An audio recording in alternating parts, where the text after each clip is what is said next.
Welcome back to Tightwad Workshop. Today we're going to go into a bit more detail about the costs of recharging our EV and how we try to maximise the use of the power generated by our rooftop solar panels to do that. This is going to be a bit of a spreadsheet and slideshow video, so let's move to the workshop computer now. So when I say electrical consumption, I mean the amount of electricity used by our household over a period of time. Here's our total consumption for the last few years, measured in kilowatt hours. Since we installed the solar panels in March 2021, we've sourced about 60% of our consumption from our own generation, shown here in yellow, and we purchased the rest from the grid, shown here in grey. In most Australian homes, the biggest electricity usage comes from water heating. Our water heating electricity consumption is slightly lower than average because we have a solar water heater installed. The other major electricity consumers in your house are heating, cooling and refrigeration. Here we can see that in 2023, our average consumption was about 30 kilowatt hours per day in the winter and 12 kilowatt hours in the summer. We're interested to see how much our EV is going to add to our power consumption and how we can maximise the use of our PV system to run the EV most efficiently. There's been huge growth in rooftop solar energy systems in Australia, especially over the past 10 years. The average photovoltaic installation size is now about 10 kilowatts, but since our house has a big roof and a three-phase power connection, it was worthwhile for us to install 20 kilowatts worth of panels. Our system software gives us data about production and consumption. Here's an example of a production curve on a sunny summer day, with the generation kicking in at sunrise, peaking at midday, and tapering down until sunset.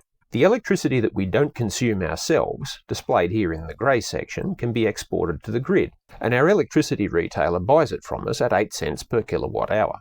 The days that we charge the car stand out easily. Our consumption's twice as much on those days as on the days before and after. We try to charge the car during the time that our PV is generating electricity.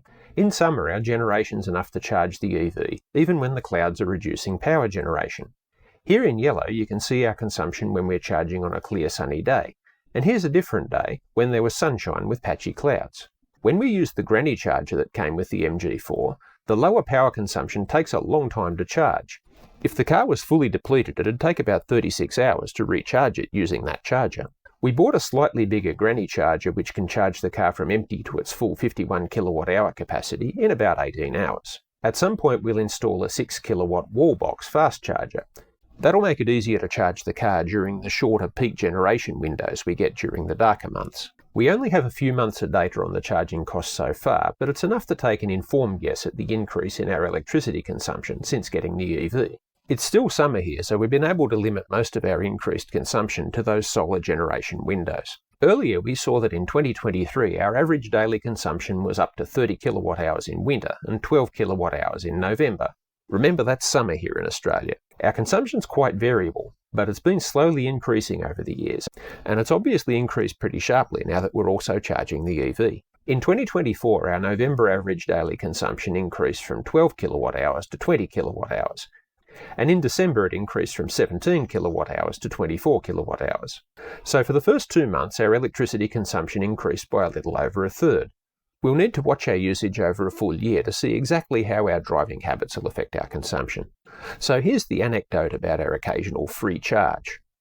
On a cloud-free day in summer, the production caps out at 15 kilowatts, because that's the maximum we're allowed to feed back to the grid. But our system will still exceed that 15 kilowatts of production if we're consuming more of it ourselves.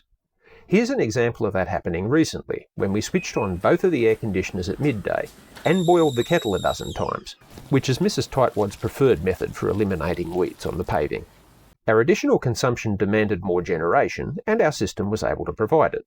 This difference between the 15 kilowatt export cap and the maximum 20 kilowatts that our system can produce is the component of our production that's essentially free power. It's electricity that wouldn't have been generated unless we were using it ourselves, so there's no opportunity cost of using it ourselves rather than selling it back to the grid. So that's one thing for us to bear in mind when deciding when to plug in our new EV to recharge, that sometimes there might be a midday window of peak production when it's genuinely free for us to recharge the car. Our reality though is that that doesn't happen very often. We only ever see this situation on cloud-free days between October and February. For the rest of the year, our peak generation is always less than the maximum 15 kilowatts that we can export to the grid, and we'll need to pay close attention in winter when our production on a short cloudy day can be as little as 14 kilowatt hours for the whole day. We'll still want the car to be ready to go when we need it, so we'll always recharge it when it's getting low, and just treat any of these free recharging windows as occasional good luck. Still, we're more likely to run into it because of what we consider our social responsibility, and this point needs some context. On the grid in our state, demand varies from about 7 gigawatts at 3 am to around 12 gigawatts at 6 pm. We'd rather not add to that peak demand because the operators of the generation and distribution networks are saying that this peak demand period is getting to be more and more difficult for them to manage. So since we're such model citizens, we're inclined to charge the car outside of the peak demand period.